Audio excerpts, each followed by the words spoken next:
Welcome everyone in this new video on Figma. Today we continue to look at the shape tool, the fourth icon, and the options on the right panel that we left to complete in the last lesson.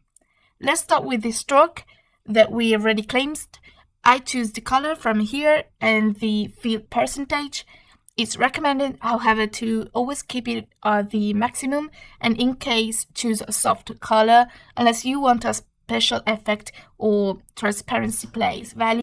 Now, let's see right away with this value. Instead, I'm going to determine what the thickness of the border is. Let's make it 10 pixels. And then here we see that we can select inside, outside, and center. So the thickness of the outline can be created totally inside with respect to the border or the figure. Whereas if I click outside, as you see, it's going to be placed outside, thus adding volume to the outside and not going to subtract it from the inside. Finally, if I go to select center, by logic, it will make my border in the center. So going halfway, 5 pixels inside and the other 5 pixels outside. This icon then allows you to create only one border for only one side, so only tin top, bottom, or only left or right. And instead, if I click on custom, I can create borders just as I wish. Let's go back now to a solid border, and we see this other icon here, or the 3 dots, which corresponds to an advanced border option, advanced stroke.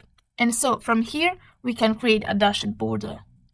In style, instead of solid, continuous, we select dash, that is etching, and with these two values, basically, I'm going to determine with the first one, the length of my dash, and with the second one, the gap, that is the distance between one dash and the other. As you can see, the size stays the same, but the distance between one dash and other increases. With this feature here, finally, we can customize the end of our icon. So if we make round, it will be a round hatch, and then I can go and create what is almost a perfect cycle. If I take to one dash and 30 gaps with the outline centered. On the inside or on the outside, instead, I will have this effect here of semicircle. This feature here, join, customize the corners of our edge bevel from here. And so we put solid and then from here round, and we see that it goes to rounding as you see the edge without this rectangle having a corner radius.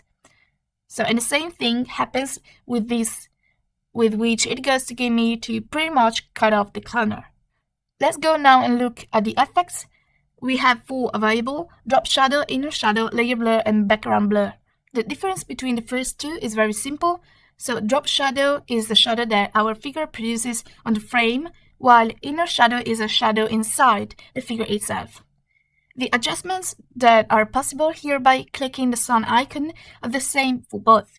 So we have X and Y to define the coordinates of our shadow, so its deviation more or less from the figure, while blur is the blur level of my shadow. You see that here the contours are not sharper and instead spread means diffusion, but actually it would be better to say expansion in this case, because if I go to move my shadow in an extreme way, you will notice that it has the same size of my initial figure, but if we bring to 10, the spread of the shadow gets bigger. As for the feel of my shape, however, the color is black because we have hex code, but the fill percentage is at 25%, so that's why it comes out gray. So if you go to give 100%, it would be pure black, but we tend to never use black, we use gray tones. Now let's move on to layer blur and background blur. For background blur, again, from this icon here of effect settings, I can go and give the amount of blur that I want, and yet it looks like nothing has happened. But it's because we have the feel of this shape of 100%. If we decrease it, we have exactly the blurring, distortion effect, often used to not fully realize was there, was under, was beneath it, but just give a glimpse. Layer blur, on the other hand, makes it so that the more we increase the blur, the distortion, the more the edges of the figure go to disappear, to fade away. And so this is the last effect. The last one at the bottom is the export function, precisely for exporting a file or element. We already seen this in the last video, actually, when we looked at the slice feature, and Precisely, export can be used for anything or for a shape within a frame or for the whole frame. So the interesting thing is this, that I can have a preview of what I'm going to export. In this case, I selected only my rectangular shape. If I click on preview, we see only this one. If otherwise I select my frame, I will see the whole sheet with my rectangle inside. Here I can go and determine PNG format, so a file with no loss of data, compression, and therefore quality, and which also supports transparent backgrounds. Or the other choice is JPG format, which inevitably involves a defined loss of data in the compression to make the file lighter each time it is modified and saved again. Or also we have SVG file, a type of vector file that is therefore not pixel-based, but instead stores images using mathematical formulas. And this means that they can be resized and exported continuously without even losing quality, but of course they cannot be opened like a normal image.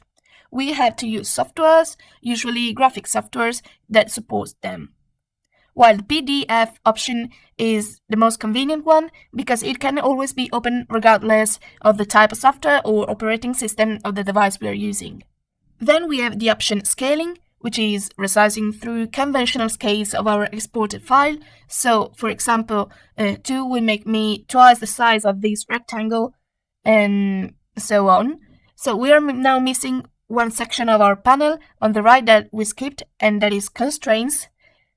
So as you can deduce, this feature constrains one element to another, and it's very useful when we are designing websites that can be adapted to the device that we are using, and therefore they need to have different visibility or modes for desktops or for tablets and for mobile devices, but keep more or less the same look.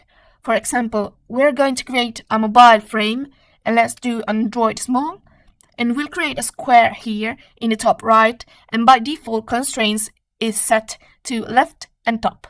That is, as you see, they're etching on the screen, which means that here, when I go to change the dimensions of the table, my square will always have the same distance from the left margin and the top margin.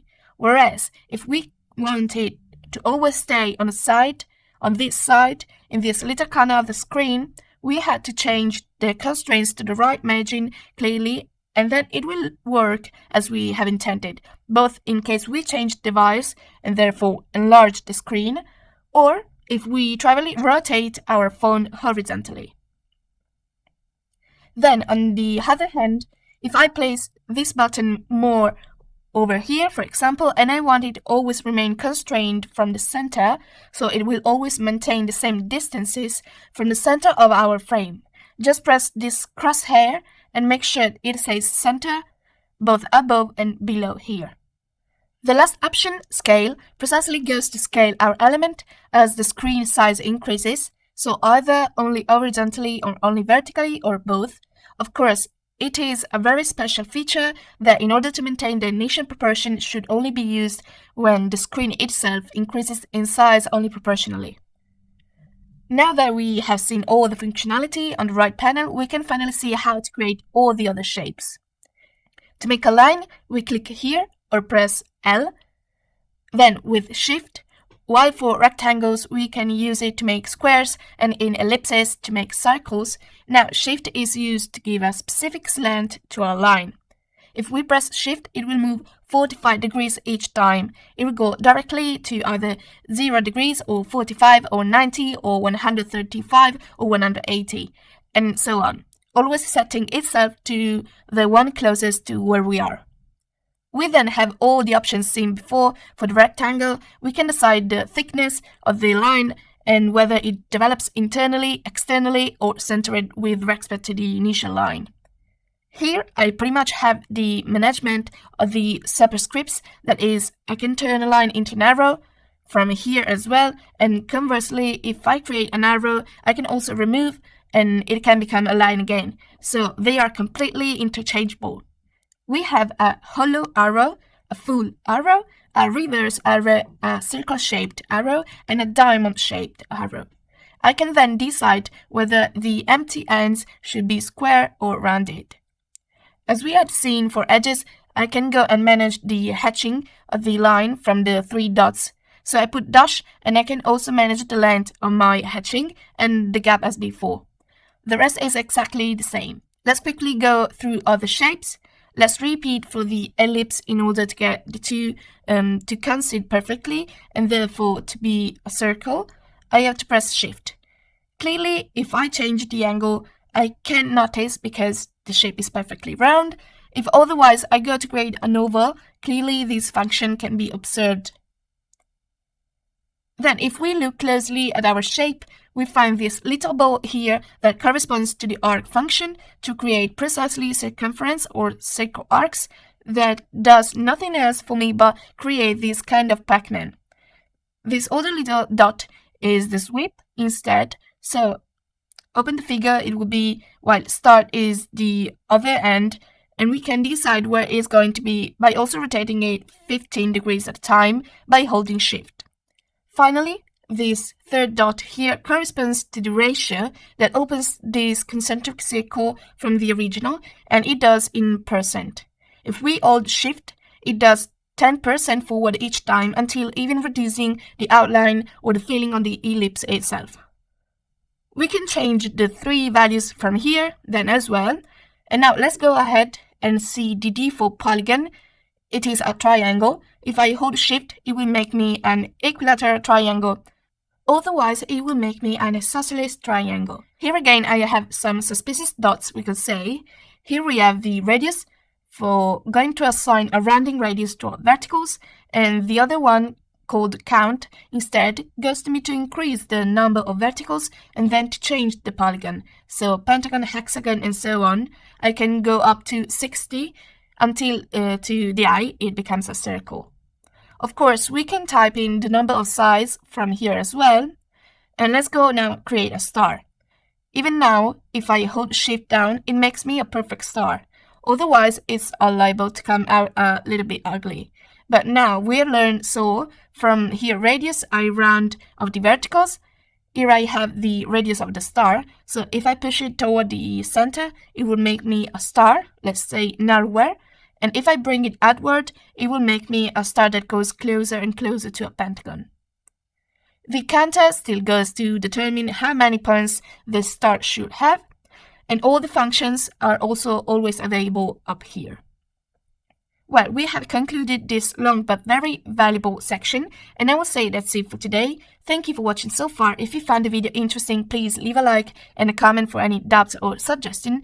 Subscribe to the channel, and if you feel like supporting us, you can also join as a supporter to help us always create new content, and we will see you in the next video.